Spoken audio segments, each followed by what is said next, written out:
আসসালামু আলাইকুম। আশা করি সবাই খুবই ভালো আছেন। আমার দিনের শুরুই হয় রান্নাঘর থেকে।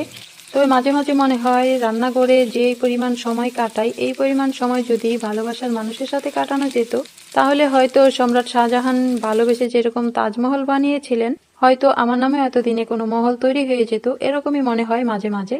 তো যাই হোক, রান্না করলাম কলা ভাজি।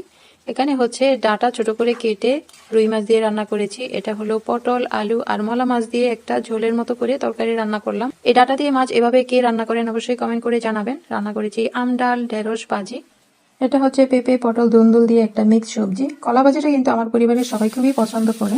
এটা হচ্ছে উস্তা ভাজি। আর কালো কড়াই দেখে কিছু মনে করবেন না, রেগুলার রান্না করলে কড়াইগুলো এরকমই হয়ে যায়।